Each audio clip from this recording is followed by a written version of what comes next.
슬기로운 자취생활 시간입니다. 우리 동네를 살기 좋은 곳으로 만들기 위해서 지역의회에서 어떤 일을 하고 있는지 알아보는 시간이죠. 새해 첫 번째 인터뷰의 주인공은요. 민주당 정무 부대표 맡고 계십니다. 임창휘 경기도 의원 전화 연결해보죠. 의원님 안녕하세요. 네, 안녕하십니까. 임창희입니다. 2025년 슬기로운 라디오 생활 첫 인터뷰 주인공이 되셨습니다. 네, 감사합니다. 축하드리고요. 예, 새해 인사 한 말씀 먼저 해주시겠어요? 네, 2025년 첫 인사를 드릴 수 있는 기회를 주셔서 감사합니다. 경기도의 광주 출신 도시환경위원회 소속 임창희 의원입니다. 네.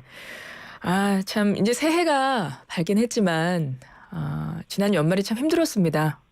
아픈 참사도 있었고 전국도 너무 어수선합니다. 여태까지. 그리고 경기도에도 이번 여객기 참사 희생자분들 추모하기 위한 합동 분향소 마련이 됐잖아요. 네, 의원님도 다녀오셨어요? 네, 다녀왔습니다. 경기도에는 두 곳의 합동 분향소가 설치되어 있습니다. 남부와 북부에 있는데요. 남부에는 수원 역사 로비에 설치되어 있고 북부는 의정부역 동측광장에 설치되어 있습니다. 1월 4일까지 8시부터 21시까지 운영을 하고 있습니다. 최근 연말까지 의회가 상당히 바쁘셨다고 들었어요. 뭐 그러실 수밖에 네. 없는데 좀 의회 이야기 좀 해볼게요. 본 예산이 의결이 됐는데 과정이 쉽진 않았죠. 맞습니다. 굉장히 어려움이 있었습니다. 경기도의회는 156명의 의원으로 구성되어 있습니다. 시작했던 전반기에는 156명 중 더불어민주당이 78명, 국민의힘이 78명으로 동수였고요. 이번 후반기에는 154명 중 더불어민주당이 76명, 국민의힘이 76명, 개혁신당이 2명으로 역시 민주당과 국힘이 동수로 진행을 되었습니다. 이 동수는 균형이 이루어지는 반면에 의사결정에는 많은 어려움이 발생하고 있습니다. 특히 올해죠 벌써 2025년 예산안 처리에도 12월 30일까지 진통 속에서 통과를 했습니다. 하지만 25년도 경기도 예산은 38조 7,221억 원으로 24년도 대비 7.2%가 늘어났고요. 기후행동 기후소득 그리고 경기 북부 대개조 프로젝트 등 경기도의 역점 사업들이 추진될 수 있게 되었습니다. 2025년 예산이 2025년이 되기 하루 전날 극적으로 의결이 된 거예요. 맞습니다. 뭐 무슨 일이 그 사이에 있었던 걸까요? 사실 그 전에 저희 도의회 사무처장에 대한 해임안이 좀 이슈가 있었습니다. 요 말씀을 좀 드리고 싶은데요. 경기도의회는 처음으로 사무처장을 개방형으로 임명을 하였습니다. 벌써 2년 전 23년도 1월 31일이었는데요. 이를 통해 가지고 이제 도의회 사무처의 투명성, 전문성 그리고 어떤 변화와 혁신의 톡대가 만들어진 건데 아쉽게도 안타깝게도 작년 12월 27일에는 그 사무처장의 직무수행 문제로 해임안이 이제 본회의에 상정이 되었습니다. 이 이슈에는 한 두 가지 측면이 있을 수 있을 것 같습니다. 장기적으로는 도의회 개방형 사무처장으로 구축됨에 있어서 어떤 과도기일 수도 있고요. 안정화 과정으로 볼 수 있을 것 같습니다. 또 아쉽지만 또 역시 여야 동수에서의 정쟁의 하나라고도 볼 수도 있을 것 같습니다. 하지만 양당 대표단이 오랜 논의와 합의의 결과이므로 존중해야 된다는 입장이고요.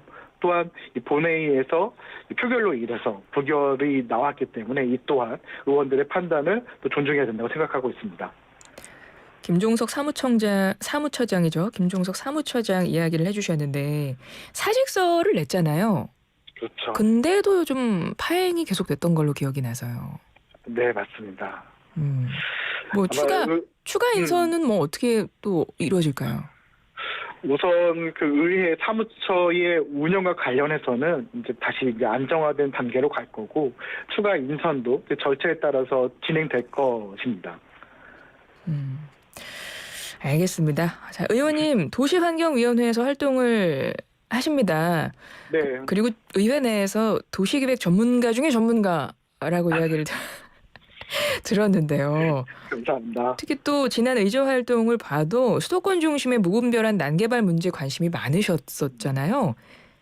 좀 자세히 설명 좀 부탁드릴게요. 네, 맞습니다. 간단하게 정리하면 그렇습니다.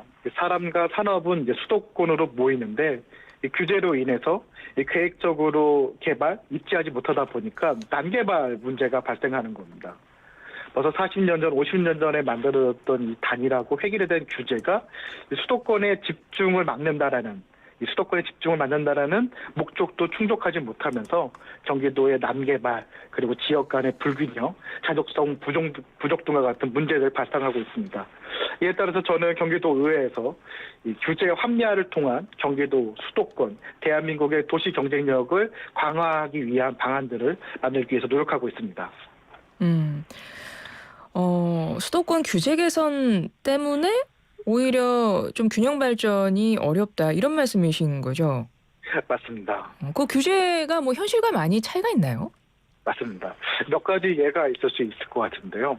저희 경기도 광주에 있는 공장이 있습니다. 롯데 칠성 음료라는 공장인데 79년도에 그 공장이 설립돼서 43년간 이 수정법, 자연보전 권역에서는 단 한 평도 증가할 수 없다라는 그런 현실로 인해서 생산은 경기도 광주에서 하고 그 물건을 보관은 또 수도권 밖에 있는 대전에서 하고 또 그 물건을 사는 수도권으로 이동하는, 그래서 생산은 광주에서 하고 물건의 보관은 대전에서 하고 그 물건의 판매는 이 수도권에서 하는 그 물류 비용의 그 불합리성이 발생하고 있습니다. 이러한 개별 공장의 문제점뿐만 아니라 이 자연보전권역, 수도권 정비법상 이 자연보전권은 어떻게 보면은 자연을 보존하겠다는 목적을 가지고 있음에도 불구하고 이 자연보전권역에 만들어지는 많은 공장들이 그 산업단지와 같은 개별 입지, 다시 말해서 이 공장에서 발생하는 폐수와 오수를 처리 시설을 통해 가지고 계획적으로 처리하는 것이 아닌 그냥 개별 입지에서 개별적으로 처리하는 방식이 벌써 전체 공장의 92%가 넘어서고 있습니다. 다시 말해서 이 수정법의 목적에도 불합리한 현상들이 이미 나타나고 있는 것입니다. 그런데 그 경기도나 도의회 권한으로 그 규제를 어떻게 할 수는 없는 거 아닌가요? 맞습니다. 이 경기도만의 힘으로는 어렵습니다. 실제로 경기도의회는 96년도부터 수정법 개정 건의안을 6번을 발의했고요. 또 팔당 상수원 등에 대한 규제에 대한 건의도 94년도부터 7건을 발의했습니다. 경기도의 노력만으로도 어려움이 있었고 사실은 국회에서도 어려움이 있습니다. 21대 국회에서도 이 수정법 개정안이 12건이 발의됐지만 모두 폐기됐죠. 이만큼 이 수도권 규제를 합리화하는 길은 어려운 길입니다. 하지만 지금이라도 그 문제를 해결하지 않는다면 이 경기도의 도시 문제는 더욱 증가할 수밖에 없고 향후 수도권의 미래 경쟁력, 도시 경쟁력도 더욱 악화될 것입니다. 근데 규제 완화를 하면 좀 우려의 목소리가 나오는 부분이 환경 부분이거든요. 그렇죠. 예, 그거는 어떻게 생각하세요? 이 환경에 대한 부분도 규제와 밀접한 관계가 있습니다. 왜냐하면 이 규제로 인해서 발생한 난개발은 환경에 더 큰 문제를 발생시킵니다. 또한 이 수도권이 계획적으로 개발되지 못함으로써 발생하는 지역의 불균형, 자족성의 부족은 교통 비용과 같은 도시 관리 비용도 증가시키고 환경 관리 비용도 증가시키게 됩니다. 이에 따라서 이 규제의 합리화는 환경적으로도 오히려 기회를 가질 수가 있습니다. 단순한 규제 완화를 넘어서 공공에서 계획적인 도시 개발을 해야 하는 역할이 필요한 시점입니다. 경기도의 균형 발전을 위해서 지금 많이 노력을 하고 계신 건데요. 최근에 발의하신 조례안도 관련한 조례안이었던 것 같아요. 경기도 권역별 대개발 구상지원 조례안 내용 좀 소개해 주세요. 네. 근본 조례안은 합리적인 규제 합리화와 함께 경기도의 해야 될 의무, 그리고 또 해야 될 역할에 대한 추진을 위한 토대를 만드는 거였습니다. 그 지역 불균형을 개선하기 위해서 도로나 철도 등 교통시설을 확충하고 전기, 상하수도, 도시가스와 같은 주민 수요 맞춤형 사업, 그리고 최근 기후위기와 연결되어 있는 신재생 에너지 보급 사업까지 담고 있습니다. 또한 이 효율적인 추진을 위해서는 경기도뿐만 아니라 권역별 시장 군수가 참여하는 협의체를 구성하고 민간 협력을 위해서 경기도 민간개발지원센터도 운영할 수 있게 됩니다. 그러면 실질적으로 도민분들께는 어떤 도움이 되는 걸까요? 주민들께는 일단 단기적으로는 주민들이 생활에 너무 불필요했던, 그러니까 너무나 필요했던 도시가스라든지 도로, 철도와 같은 도로 인프라를 구축할 수 있고요. 장기적으로는 이 지역 불균형을 해소하고 그 도시 경쟁력을 키울 수 있을 것입니다. 의원님 정치인 집안 출신이시라고 들었습니다. 뭐 아버님이 정치 활동을 하셨던 걸까요? 사실 정치인 집안은 좀 과한 표현이고요. 예. 하지만 오랫동안 아버지께서 이제 정치에 관심을 가지시고 활동하시면서 저 역시도 정치에 대한 관심 그리고 훌륭한 또 존경할 만한 정치인들을 만날 수가 있었습니다. 그분들을 보면서 나만을 위한 것이 아닌 사적인 이익만을 추구하는 것이 아니라 이 공동체와 사회 그리고 미래를 위한 어떤 생각을 하고 어떤 행동을 해야 되는지 그 정치인들을 보고 배울 수 있는 기회가 되었습니다. 그리고 실제 그 아버님 관련해서 정치에 대해서 예전보다 생각을 많이 하셨는데 실제 해보시니까 어떠세요? 사실은 훨씬 더 큰 어려움이 있습니다. 어떤 부분에서 그러세요? 정치인이 가져야 될 어떤 권한보다는 그 의무와 책임에 대한 부분인데요. 특히 24년도에 있었던 비상계엄과 이 탄압 전국을 지켜보면서 정치가 우리 사회를 정상화하고 더 나아가기 위해서 얼마나 큰 역할을 해야 되는지를 다시 한번 느끼게 되었습니다. 그래서 25년도에는 저 또한 과거에 민주주의를 지켜오셨던 우리 선배들 그리고 현재 깨어있는 시민들과 함께 정상화된 그리고 더 나아진 대한민국을 만들어 노력을 해야 될 것 같고 경기도 의회에서도 내일을 준비하는 그 정치를 하고자 합니다. 도시와 환경 분야의 도시환경위원회에 소속되어 있는데요. 경기도의 도시 경쟁력을 높이기 위한 규제 합리화와 발전 전략도 수립하고요. 환경 분야에서의 기후 위기를 극복하기 위한 도민 참여의 확대, 신재생 에너지의 확충, 그리고 미래 성장 산업인 기후테크의 기반을 조성하기 위해서 더욱 노력해야 될 것 같습니다. 이러한 것이 이 정치인으로서 가져야 될 의무와 책무라고 생각하고 있습니다. 예. 보니까 지난해죠. 경기도 세계노동조합이 올해 존경받는 간부 공무원 의정활동 우수 도의원을 선정했는데 우수 도의원의 이름을 올리셨어요. 너무 감사드리고 저에게 너무나 큰 상이기도 하였습니다. 예, 비결이 어디 있으십니까? 비결보다는 공무원분들과 함께 생각을 공유하고 또 함께 생각한다, 행동한다는 거에 좀 초점을 맞췄습니다. 물론 잘못된 부분은 그 부분을 명확하게 지적하고 해결해야 되겠지만 더 중요한 것은 함께 만들어 나가야 될 경기도의 비전과 꿈을 만들고 그 일에 함께 하는 것이고 저는 그 경기도에 있는 공무원 분들과 함께 그 일을 해 나간다는 생각으로 의정활동에 임했던 것 같습니다. 그런 마음에 있어서 부족함에도 불구하고 너무 큰 상황을 주셔가지고 올해는 더욱더 열심히 해야 되겠다는 생각을 가지고 있습니다. 네. 도시환경위원회에서 활동을 하시기 때문에 아까 관련해서 또 이제 전문가시다 보니까 이 수도권 중심의 무분별한 난개발 문제에 관련해서도 앞으로 의정 활동하실 거고 또 민주당 정무 부대표를 하고 계시잖아요. 네, 맞습니다. 그 역할에 대해서는 얼만큼 좀 무게를 느끼고 계십니까? 경기도 의회는 광역 의회 중에서 가장 큰 의회입니다. 그렇기 때문에 정무적인 역할이 매우 중요한데요. 경기도 내에서의 민주당, 경기도당과의 협의 그리고 또 저희 국민의힘이라든지 또 다른 정당들과의 협의 또 더 크게는 이 가장 큰 광역의회로서 전국에 있는 다른 광역의회와 또 기초의회와 함께 어떻게 하면 정치적 혁신을 이끌어 나갈 것인가 더 지방 분권의 시대, 지방 자치를 확대해 나갈 것인가에 대한 과제들을 함께 공유하면서 해답과 방향을 찾아야 되는 역할이라고 생각을 하고 있습니다. 예, 뭐 맡으신 역할이 많으셔가지고 바쁘실 것 같은데 지역구 얘기 짧게 해볼게요. 광주시잖아요. 맞습니다. 현안 뭐 보고 계세요? 광주시는 방금 말씀드린 것과 같이 이 수도권의 규제 중에서도 자연 보전권역이라는 규제 또 탈당 상수원을 지키기 위한 이 규제를 어떻게 하면은 합리화할 것인가에 가장 최전방에 있다고 볼 수가 있습니다. 그렇기 때문에 이 광주가 가지고 있는 이 문제들 그리고 앞으로 그럼 광주가 어떠한 역할을 할 것인가 또 얼마나 큰 도시 경쟁력을 가질 것인가에 대한 고민을 함께하고 있습니다. 네. 9044번님이 인터뷰 들으시면서 청취자분들도 의견을 주고 계시니까요. 예산안 늦게 통과됐지만 2025년 예산은 도민 생활 개선에 크게 이바지하기를 바랍니다. 슬라생이 잘 지켜봐 주셔야 돼요. 라고 저희한테도 당부를 하셨기 때문에 맞습니다. 저희가 잘 지켜볼 거거든요. 의원님. 그러면 예.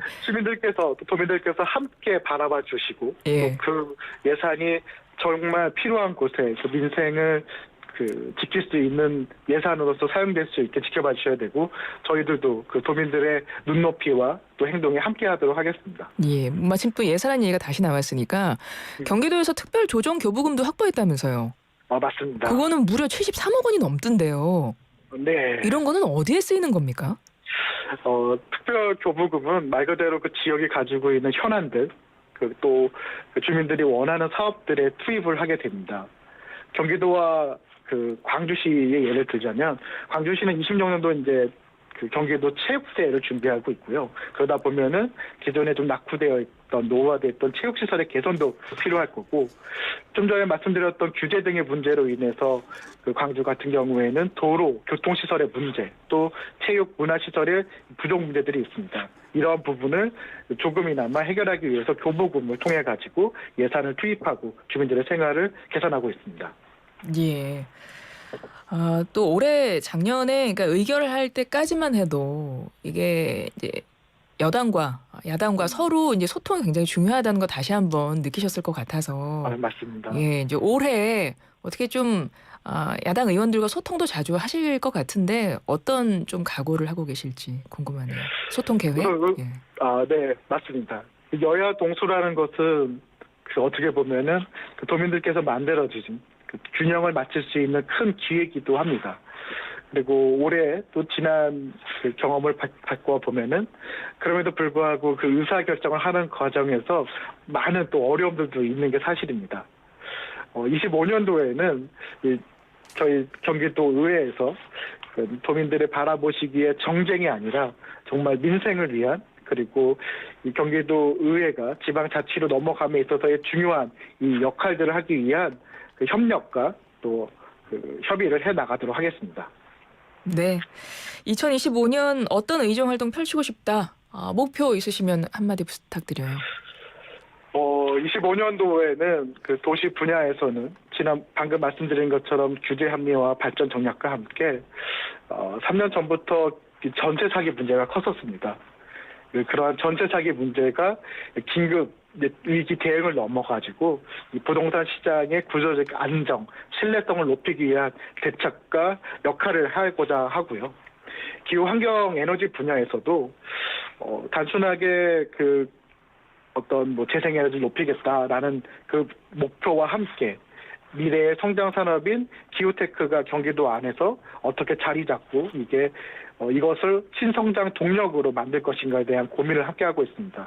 이를 위해서는 기후테크가 모여있는 공간 전략, 즉 클러스터도 구축해야 되고 스타트업들을 지원하기 위한 탱탱이도 만들어야 되고 현재 경기에서 추진하고 있는 알리백 관련된 공공 플랫폼의 기반도 조성해야 될 것 같습니다. 이러한 역할들을 통해 가지고 경기도가 탄소 중립 도시를 또 나아가는데 역할을 하도록 더 준비를 하도록 하겠습니다. 네. 김진경 경기도 의장이 2025년에 좀 가시적이고 진취적인 성과를 내겠다 이렇게 신년사를 통해서 각오를 밝혔는데 지금 협치 모델로 경기도의회는 여야정 협의체 운영하고 있잖아요. 맞습니다. 예, 민생 의제를 최우선으로 삼았던데요. 의원님 새해 인사 한 말씀과 함께 새해 계획 한 말씀 좀 해주시겠어요? 네, 먼저 새해 인사를 한번 드리고자 합니다. 14년 푸른 뱀의 해가 밝았습니다. 뱀이 의미하는 것이 부와 풍요, 다산을 상징하며 한꺼풀 허물을 벗어나면서 성장하는 새로운 탄생을 의미한다고 합니다. 12.3 비상계엄과 탄핵 정국 속에서 고금리, 고환율, 고물가 3고의 위기 앞에서 저주가, 저수출, 저성장, 3저의 어려움이 이 경제, 정치, 사회 전반의 먹구름을 가리고 있지만 운의 창천이라는 말처럼 아무리 짙은 구름이 가려져 있어도 그 너머에는 항상 푸른 하늘이 있다라는 그 뜻을 품고 깨어있는 시민들과 함께 푸른 뱀의 지혜와 혁신으로 새로운 희망을 향해 나아가도록 하겠습니다. 네, 저도 그렇게 기대를 해보고요. 저희가 항상 이렇게 의원님들께, 경기도 의원님들께 드리는 마지막 질문이 있습니다. 내 인생의 명곡, 내 인생을 대변하는 노래, 의원님은 어떤 곡 뽑으시겠어요? 이 시점에 꼭 한번 다시 한번 듣고 싶은, 같이 듣고 싶은 노래인데요. 2024년 한치 앞도 보이지 않는 어둠 속, 그리고 검은 밤에 서 있는 것 같았습니다. 하지만 25년도에는 봄의 새싹들처럼 다시 한번 해보자는 희망을 담은 김광석의 일어나를 요청합니다. 예, 이 곡 뭐 많이 자주 들으십니까? 아니면 자주 부르십니까? 자주 듣기도 하고 부르기도 합니다. 자주 부르십니까? 앞부분 조금 해주셔도 될 것 같아요. 다음번에 불러드리도록 하겠습니다. 알겠습니다. 의원님과 인터뷰 마치고 저희 바로 이 노래 들려드릴 거거든요. 함께 노래 들어주세요. 네, 고맙습니다. 예, 지금까지 경기도의회 민주당 정무부대표 임창휘 경기도 의원이었습니다. 의원님 고맙습니다. 네, 감사합니다.